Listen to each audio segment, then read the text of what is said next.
BJP ये बताए कि भाई अगर राहुल गांधी ने वहां जाकर के बाबा साहब डॉक्टर अम्बेडकर की मूर्ति का अनावरण नहीं किया तो उसमें बाबा साहब को कौन सा अपमान हो गया। बीजेपी और आरएसएस ये बताए कि बीजेपी और आरएसएस हैं कौन इस बात को बताने के लिए कि कौन राष्ट्रभक्त है कौन राष्ट्रभक्त नहीं है, कौन अम्बेडकरवादी है कौन अम्बेडकरवादी नहीं है। कम से कम इतना तो तय है कि बीजेपी और आरएसएस जो है वो बिल्कुल भी ना तो राष्ट्रभक्त हैं और ना अम्बेडकरवादी है ना संविधानवादी है। राहुल गांधी के बाबा साहब डॉक्टर अम्बेडकर की मूर्ति का अनावरण ना करने से ना बाबा साहब का अपमान हो रहा है, ना दलित समाज का अपमान हो रहा है, ना कोई अम्बेडकरवादियों को ठेस लगी है। राहुल गांधी ने खुद कहा है कि मैं जाना चाहता था लेकिन वहाँ सिक्योरिटी के पास वहाँ की परमिशन नहीं थी, इसलिए हम कोई भी ऐसा काम नहीं करना चाहते जो कल को बीजेपी उसको मुद्दा बनाया कि गैर कानूनी काम है। अपमान नहीं हुआ बाबा साहब? नहीं, मैं तो बिल्कुल नहीं मानता इसमें बाबा साहब को कौन सा अपमान है। पप्पू यादव सांसद लोकल नेता गए उन्होंने कर दिया उद्घाटन। राहुल गांधी हो सकता है 4 दिन के बाद में परमिशन लेकर के दोबारा चले जाए। बीजेपी ये कह रही है कि जो मुंगेर में बाबा साहब डॉक्टर अम्बेडकर की मूर्ति का उद्घाटन करना था वो राहुल गांधी ने नहीं किया है तो डॉक्टर अम्बेडकर विरोधी हो गए राहुल गांधी।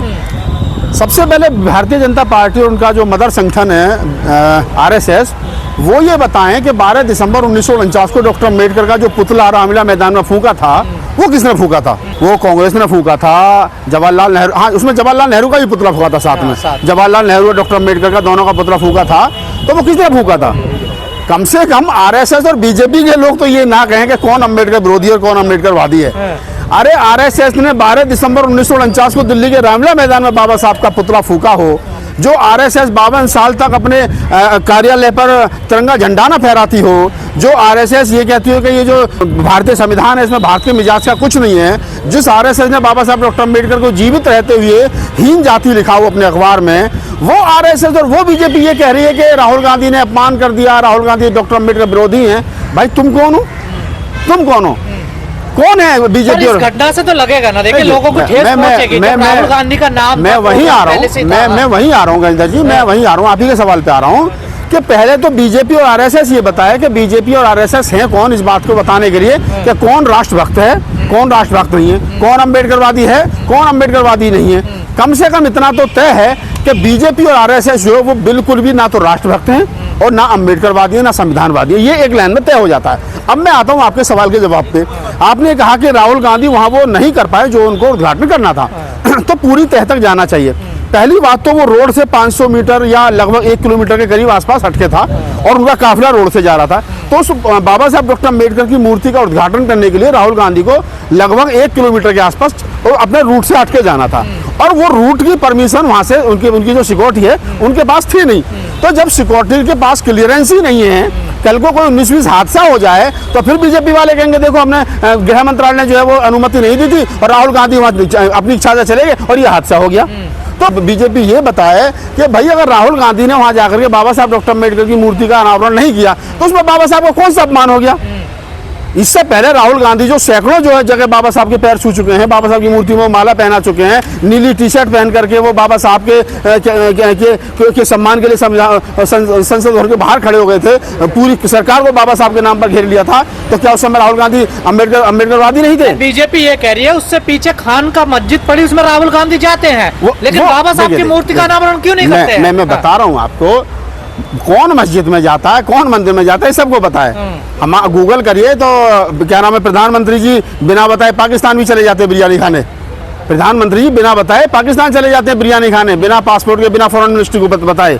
ठीक है, तो कौन कहाँ कैसे जाता है, किन हालातों में जाता है वो सबको पता है। लेकिन हमारा सवाल ये है और उसका जवाब ये है कि राहुल गांधी के बाबा साहब डॉक्टर अम्बेडकर की मूर्ति का अनावरण ना करने से ना बाबा साहब का अपमान हो रहा है, ना दलित समाज का अपमान हो रहा है, ना कोई अम्बेडकरवादियों को ठेस लगी है।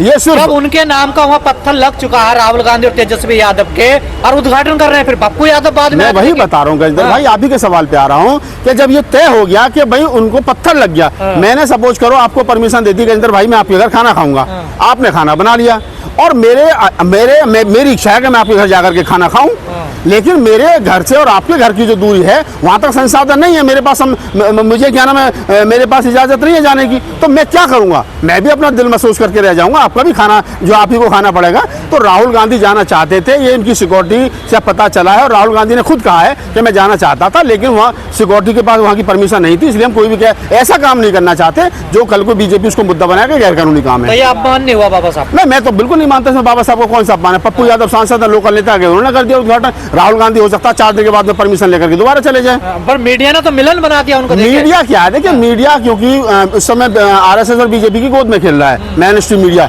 तो मीडिया जो चाह रहा है कि कहीं ना कहीं उसको कुछ चटपटी खबर मिल जाए। भाई जिस मीडिया ने हजारों करोड़ रुपए सिर्फ इस बात के ही लिए हो कि पप्पू बनाना है राहुल गांधी को, और वो पप्पू जो पप्पा बन गया, तो पप्पा कैसे हजम होगा जो पप्पू बनाया था। तो मीडिया का काम है, मतलब आजकल मीडिया का बिक्री डांस चल रहा है सरकार के आंगन में। आप जैसे लोगों को जो कांग्रेस को समर्थन करते हैं टारगेट कर रहे हैं, देखे दलित नेताओं को। कौन से दलित नेता हमें टारगेट कर रहे हैं, पहले वो बताएं। बाबा साहब डॉक्टर अम्बेडकर का बनाया हुआ संविधान, जिससे देश के दलितों को मान सम्मान स्वाभिमान मिला, वो संविधान खतरे में है। और ये तमाम अम्बेडकरवादी नेता घरों में एसी में लेट रहे हैं भैया भतीजों के साथ में, चाचा ताऊ फूफाओं के साथ में। पहले ये बताइए अम्बेडकरवादी हैं?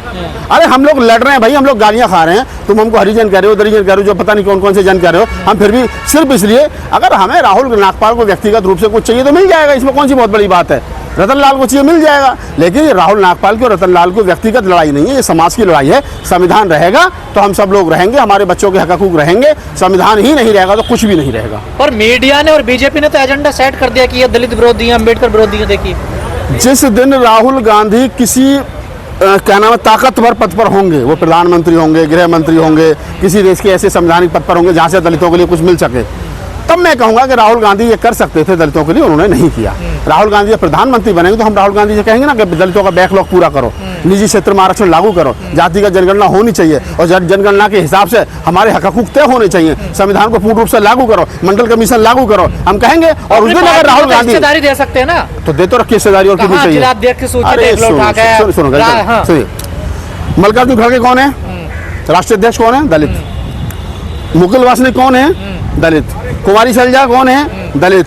और अपना सुशील कुमार शिंदे साहब कौन है, दलित। चन्नी साहब कौन है, दलित। और कितना हिस्सेदारी चाहिए भाई, इतनी आबादी है दलितों। अरे तो टोटल पदाधिकारियों को कितनी आप हिस्सेदारी चाहिए। जितने मैंने दलितों के नाम आपको बता दिया, आप अपने ब्राह्मणों के नाम बता दो मुझे कांग्रेस में। भाई मैं कह रहा हूँ कि राष्ट्रीय अध्यक्ष, राष्ट्रीय महासचिव, राष्ट्रीय प्रवक्ता और बहुत सारे जो दलितों के पास में है। चन्नी भाई, चन्नी को मुख्यमंत्री किसने बनाया, कांग्रेस ने। सुशील कुमार शिंदे को मुख्यमंत्री किसने बनाया, कांग्रेस ने। गृह मंत्री सुशील कुमार शिंदे को किसने बनाया, कांग्रेस ने। बूटा सिंह को गृह मंत्री किसने बनाया, कांग्रेस ने। बाबूजी को उप प्रधानमंत्री किसने बनाया, कांग्रेस ने। क्या चाहिए तो भाई? आपके साथ ही क्यों कहते हैं ये कांग्रेस जो दलित विरोधी, अम्बेडकर विरोधी है? अब जिनकी रोजी रोटी इस बात पे चल रही हो, जिनको बेचारों को शाम को 500 रुपए सिर्फ इसलिए मिलते होंगे सोशल मीडिया पर राहुल नागपाल को गाली बकनी है, तो अच्छी बात है, मैं तो उनका भी सम्मान करूंगा। मेरी वजह से कम से कम 500 तो मिल रहे हैं, तो ये कोई बहुत बड़ी बात नहीं। 500 रुपए कोई सच्चाई नहीं है इसमें। अब आपको लगता है, मुझे तो कुछ लोगों ने बताया कि कुछ लोगों को कुछ लोग फंडिंग कर रहे हैं कि आपको इनको हरिजन और दरिजन कहना है, शाम को बैठ करके मुर्गा उर्गा खाएंगे, लिखा करो सोशल मीडिया पर। तो आप क्या लगता है, आपको सबको कांग्रेस की तरफ ही जाना चाहिए, दलितों को? नहीं, सब ये हाँ देखिए, किसको किस पार्टी में जाना है, किसको किस पार्टी में राजनीति करनी है, किसको किस पार्टी को वोट देना है, किसको किस पार्टी की सदस्यता लेनी है, ये आदमी का संवैधानिक अधिकार है। मेरे कहने से कोई क्यों जाएगा। मैं तो सिर्फ एक बात कह रहा हूँ कि वर्तमान में लड़ाई दो हिस्सों में है, एक तरफ संविधान के विरोधी लोग और एक तरफ संविधान के मानने वाले लोग हैं। तो अब आपको तय करना है, जब लड़ाई ही दो हिस्सों में है, तीसरा हिस्सा है ही नहीं, तीसरा कोना है ही नहीं है, तो अब आपने तय करना है कि आपने खामोश रह करके बीजेपी और आरएसएस को मजबूत करना है, या बोल करके राहुल गांधी और इंडिया गठबंधन को मजबूत करना, ताकि भारतीय संविधान बचे। आपके महापुरुष कहते हैं वही हो गया ना, कांग्रेस जाए बीजेपी आए, बीजेपी जाए कांग्रेस आए, तीसरे का कोई इसमें है ही नहीं कुछ भी। देखिए वही बात आप कह रहे हैं। देखिए जो लोग बीच में आए थे उन्होंने क्या कर लिया, जो कांग्रेस और बीजेपी के अलावा जिनकी सरकारें बनी हैं वो क्यों नहीं लंबे समय तक टिक पाए। जनता दल की सरकार क्यों नहीं लंबे तक चली, जनता पार्टी सरकार क्यों नहीं देश में चली, उत्तर प्रदेश के अंदर सपा बसपा और क्या नाम है बिहार में आरजेडी और जेडीयू की सरकार क्यों नहीं लंबे समय तक चल पाई। चल रही है क्षेत्रीय तरफ और भी क्षेत्रीय पार्टी हैं। मेरा कहने का मतलब ये नहीं कि कांग्रेस जाए बीजेपी आए, मैं कह रहा हूँ कि पहले आप अपने आप को तो मजबूत कर लो। जब हमारा नेता ही हमें दिखाई नहीं दे रहा तो हम किसके साथ जाएं।